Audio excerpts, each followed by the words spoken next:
Hi, happy Wednesday. So I am very much looking forward to this two-part video. The first gets released today, then next gets released next Wednesday. If you have not subscribed to my station, please subscribe below. It's important. That way you get notification of when the next one releases. If this video resonates, not only subscribe, but share it with your friends. The more we share, the more we help wake up our community, the more we inspire community, the more we can allow our whole world around us to start to shift and change.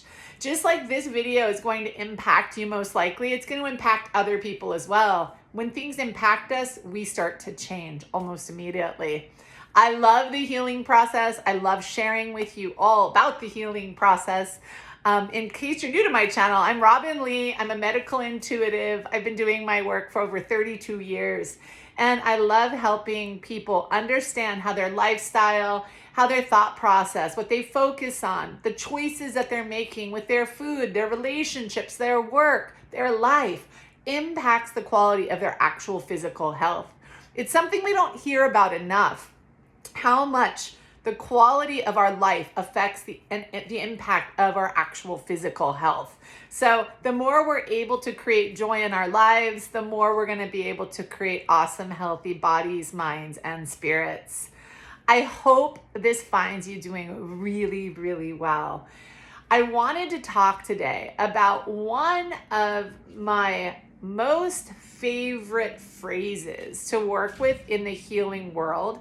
And next week, I'm going to talk about my favorite word to add in to our vocabulary that helps healing transform very quickly. So there is a phrase that I learned a couple years back, now maybe I'd say 6-7 years back, that really impacted the quality of my own personal life in such a way that gave me such hope. So if you find that you're depressed, if you find that you're feeling in despair, if you're finding that you're struggling with negative thought process, if you're finding that it's hard for you to really anchor into a positive mindset, and you're feeling kind of like, man, life just has beaten you down, I feel you, I understand you. A lot of times people don't think that I can understand or relate to that. I know what it's like to work hard, to wake up and wonder what this is all about.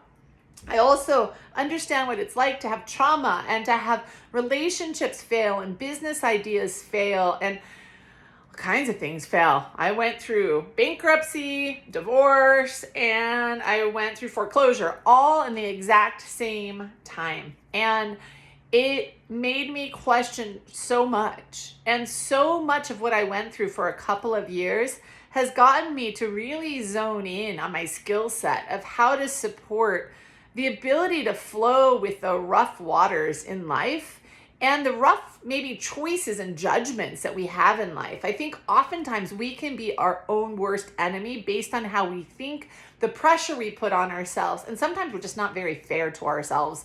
And I want to make sure that you are being kind to yourself and that you understand every single day you wake up is a new opportunity for you. And I don't mean to have you roll your eyes and say, oh gosh, that's what she's talking about. It's absolutely what I'm talking about. Every day, every single moment, you can flip the switch anytime you want to.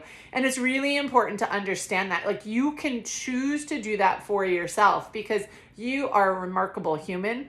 And life, as much as you feel like it has beaten you down, as much as you feel like you can't trust yourself to make good decisions and good judgment, I want you to know that you are trustworthy of making good choices in your life. And just because some that you've made may not have fared well, that doesn't mean that you're not good and capable of making really good decisions. So I'm going to ask you to take a moment to really think about the focus and the energy you're putting out.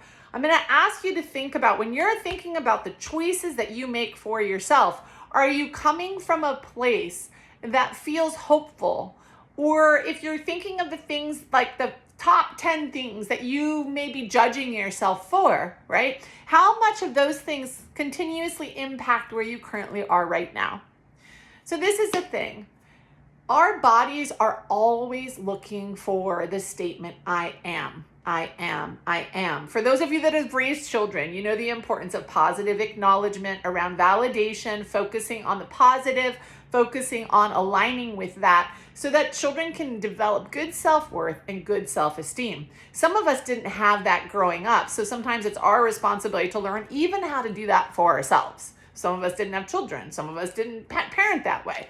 The thing is if we're feeling depressed and hopeless, we want to put our finger on where we're judging what we're doing and how we're judging how things have impacted us. So we look at words like always. We look at words like never. Do we use those things around I always, I never? Okay.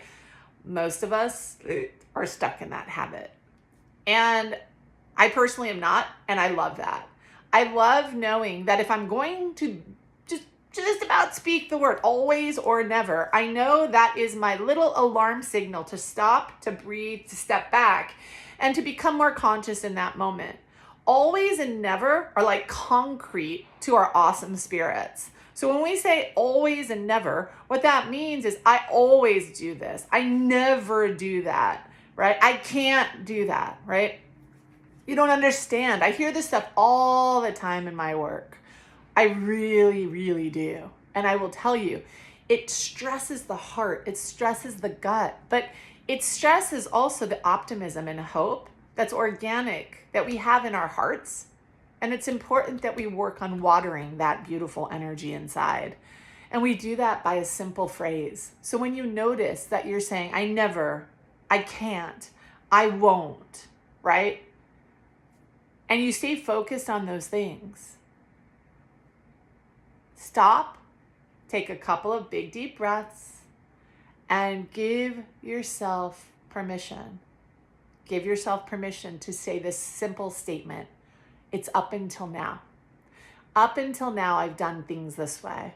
Up until now, I haven't made good financial choices. Up until now, I've had a hard time picking relationships that feel supportive and loving. Up until now, I haven't been a good money manager. Up until now, I haven't been very positive with myself. The body is always looking for I am statements, and it follows suit with what it is. So when you say, I am not a good money manager, the body goes, okay. And that affects the energy around us. I am not good in relationships. The universe goes, energy goes, okay. So this is really important to understand, is that our bodies are waiting for positive acknowledgement, right? Positive acknowledgement.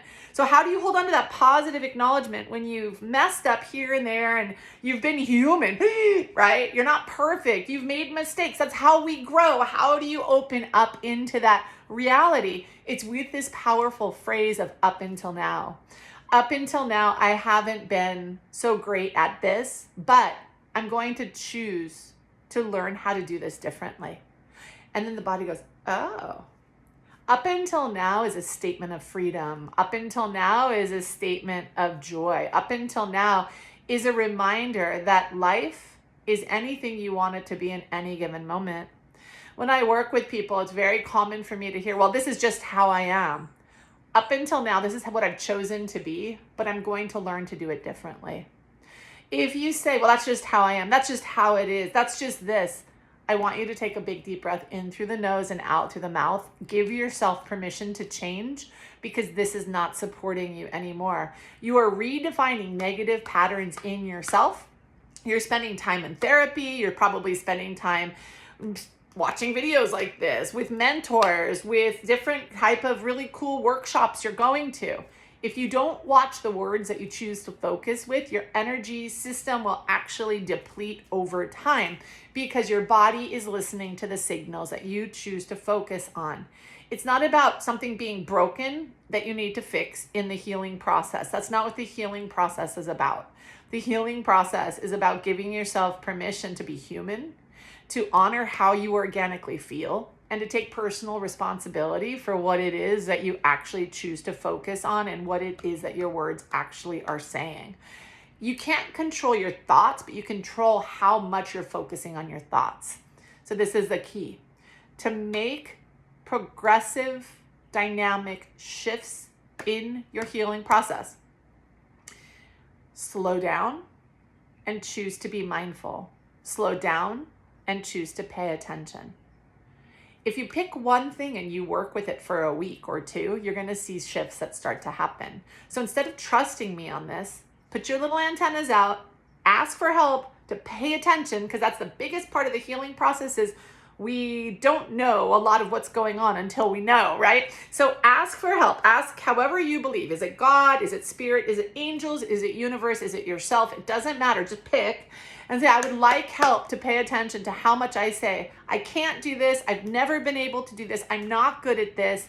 That I am phrases that are negative, and I want you to stop, step back. I always say, thank you for giving me the clarity here. Thank you for letting me see that.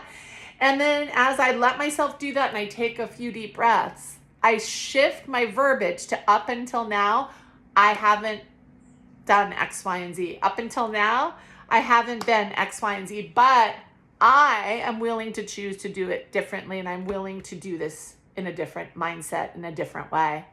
And we learn how to do it. We expect ourselves to be so perfect at everything. And how can we be perfect at everything?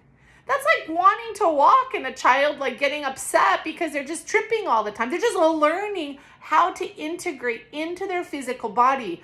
You and I are no different than that. Please be kind to yourself above everything else you could possibly be. Be kind to yourself. You are beautiful. You are capable. You deserve to heal. And how you speak to yourself is how much we allow the healing process in. So if you say, I can't do this, I'm bad at this, I'm not able to do this, I suck at this, you expect to be happy? You could put thousands upon thousands of dollars in your healing process. If you don't work on changing this, it's a big, big, big issue, okay?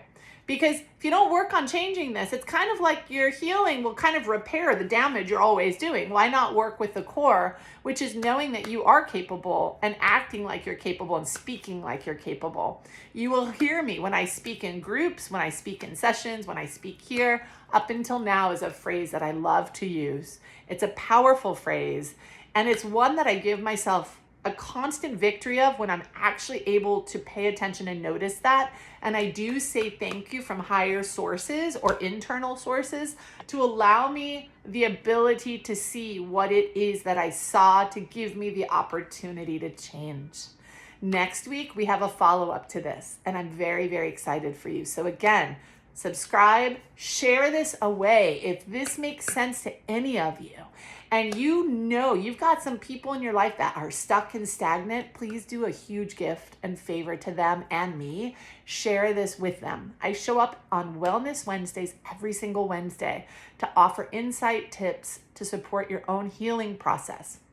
Healing means we remove the blocks to the joy that is organically ours to hold and to create.